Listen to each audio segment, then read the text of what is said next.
Dear student, good morning. आज हम हिंदी कक्षा 5 की पाठ्य पुस्तक सरस्वती व्याकरण निधि उसका पाठ नंबर 3 संज्ञा उसका पार्ट 2 सीखेंगे। बच्चों, पार्ट 1 में हम देख चुके हैं संज्ञा किसे कहते हैं, संज्ञा के कितने भेद है, ठीक है, और कौन कौन से भेद है उसके बारे में हम पढ़ चुके थे। और व्यक्तिवाचक संज्ञा, उसकी परिभाषा और उसके उदाहरण हम सीख चुके हैं। आइए आज हम देखेंगे नेक्स्ट पॉइंट, जातिवाचक संज्ञा।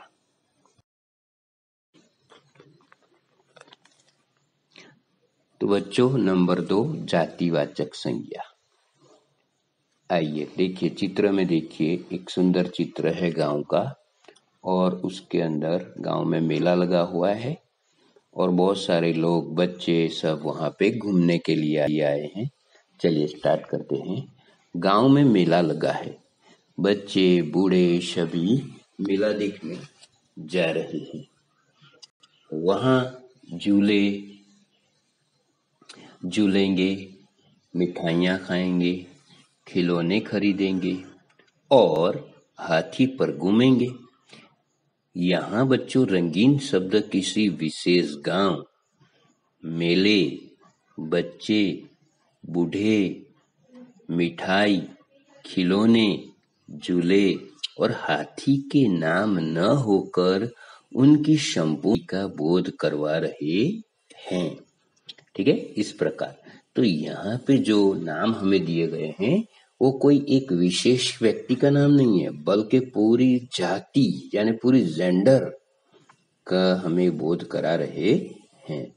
देखिए यहाँ पे बहुत सारे नाम है। गांव तो सभी प्रकार के गांव, बच्चे तो सभी बच्चे, बूढ़े तो सभी प्रकार के बूढ़े, ठीक है, खिलौने तो सभी प्रकार के खिलौने। तो यहाँ पे जो है वो हमें सभी प्रकार के संपूर्ण जाति का बोध कराने वाले शब्द दिखाई देते हैं। मेले का जो चित्र है उसके अंदर से हमें ये बात पता चल रही है। तो इस प्रकार हम कह सकते हैं, जिस संज्ञा शब्द से किसी प्राणी, वस्तु या स्थान की संपूर्ण जाति का बोध होता है उसे जातिवाचक संज्ञा कहते हैं। उसे जातिवाचक संज्ञा कहते हैं। किसे, यानी कि जिस संज्ञा शब्द से किसी प्राणी, वस्तु या स्थान की संपूर्ण जाति, पूरी जेंडर का बोध हो, उसे जातिवाचक संज्ञा कहते हैं, ठीक है। तो ये उसकी परिभाषा है बच्चों। आप एक दो बार इसे रीड करेंगे, याद हो जाएगी। उसके उदाहरण देखते हैं। आइए अन्य उदाहरण देखिए, जैसे व्यक्ति, देश, नगर, पशु, बालक आदि। तो ये इसके एग्जाम्पल। व्यक्ति यानी सभी प्रकार के व्यक्ति, देश यानी सभी कंट्री, नगर तो सभी प्रकार की नगर, पशु यानी सभी प्रकार के पशु प्राणी, और बालक यानी सभी प्रकार के छोटे बड़े सभी बच्चे इसमें शामिल होंगे। तो इस तरह से संपूर्ण जाति का बोध कराते हैं, इसलिए उसे हम जातिवाचक संज्ञा कहते हैं। आइए बच्चों, अब हम देखते हैं संज्ञा का भेद नंबर 3, भाववाचक संज्ञा। तो देखिए, चित्र के अंदर कुछ बच्चे हैं, खेल रहे हैं, ठीक है। उसके आधार पर हम इस पैराग्राफ को देखते हैं। होली की रंगीनी का क्या कहना, इस दिन को खुशी के वातावरण में प्रसन्नता फैला दी है। हर कोई अपनी धुन में मग्न है। आपसी संबंधों में मिठास भर गई है, कहीं कोई कड़वाहट नजर नहीं आती। तो बच्चों यहाँ पे देखिए, भाववाचक संज्ञा के जो शब्द है, यहाँ पे होली का त्योहार मना रहे हैं बच्चे, ठीक है, और एक दूसरे पर रंग छिड़क रहे हैं और खुशियां मना रहे हैं। तो यहाँ पर कुछ शब्द है, देखिए यहाँ पे, ठीक है। सबसे पहले हम देखेंगे रंगीनी, प्रसन्नता, खुशी, मिठास, कड़वाहट। तो ये हमारे मन की फीलिंग है, हमारे मन के भाव है। इस आधार पर भावाचक संज्ञा बनती है। ठीक है, तो यहाँ दिए गए रंगीन शब्द विभिन्न भावों के नाम है। इनका न तो कोई आकार होता है और न ही हम इन्हें छू सकते हैं। इन्हें हम केवल महसूस कर सकते हैं। हम हमारे मन के फीलिंग को सिर्फ महसूस कर सकते हैं। ठीक है, तो इस प्रकार भाव किसी प्राणी, वस्तु आदि के गुण, दोष, दशा का बोध करवाते हैं। इन्हें, ठीक है, इनके वचन नहीं बदलते। तो इस प्रकार के जो भाव होते हैं हमारे मन के, वो किसी भी प्राणी या वस्तु के गुण, दोष, गुण यानी अच्छाइयाँ और दोष यानी बुराइयाँ, दशा यानी उसकी कंडीशन का बोध करवाते हैं और इनके वचन कभी बदलते नहीं है। मतलब के वो हमेशा वही वचन में रहते हैं।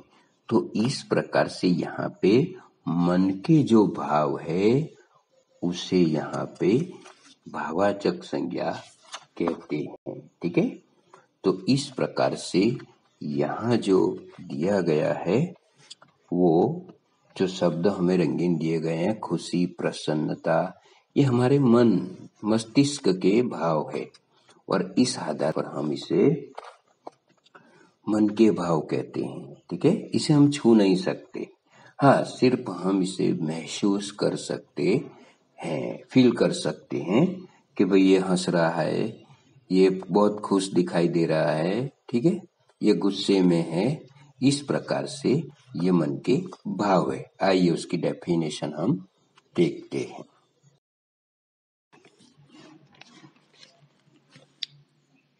जो शब्द प्राणियों, वस्तुओं या स्थानों के गुण, दोष, दशा या भाव के नाम आदि का बोध करवाएं या कराएं, उन्हें भावाचक संज्ञा कहते हैं। ठीक है, तो बच्चों ये भावाचक संज्ञा की डेफिनेशन है।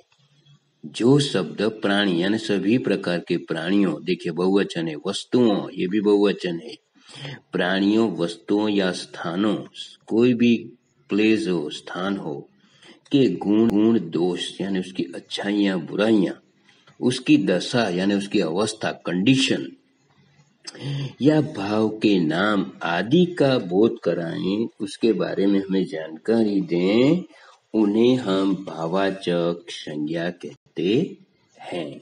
ठीक है, आइए उसके उदाहरण हम देखते हैं। जैसे देखिए, लंबाई, अच्छाई, वीरता, कायरता, मोटापा, गर्मी, प्यास, थकावट, दया, गुस्सा, मिठास, दुश्मनी, आनंद आदि। तो बच्चों ये सभी हमारे मन के भाव है, हमारे मन की फीलिंग है, जिसे हम महसूस कर सकते हैं, उसे टच नहीं कर सकते। ठीक है, तो इस प्रकार से ये भाववाचक संज्ञा की उदाहरण है और हमने इसकी डेफिनेशन भी देखी। ठीक है, चलिए अब हम बात करते हैं भाववाचक संज्ञा का निर्माण, यानी कि भाववाचक संज्ञा कैसे बनाई जाती है, उसके बारे में हम आज सीखेंगे। ठीक है, भाववाचक संज्ञा शब्द मूल शब्द नहीं होते, इनका निर्माण अन्य शब्दों से होता है। देखिए वो खुद शब्द नहीं होते, लेकिन दूसरे शब्दों की सहायता से इन्हें बनाया जाता है। यदि हम ध्यान से देखें तो ज्ञात होगा कि जातिवाचक संज्ञा, सर्वनाम, विशेषण तथा क्रिया शब्दों से भाववाचक संज्ञाएं बनती है। ठीक है, तो सर्वनाम, विशेषण और क्रिया से ये संज्ञाएं बनाई जाती है। आइए देखें कि इन शब्दों से भाववाचक संज्ञाएं कैसे बनाई जाती है।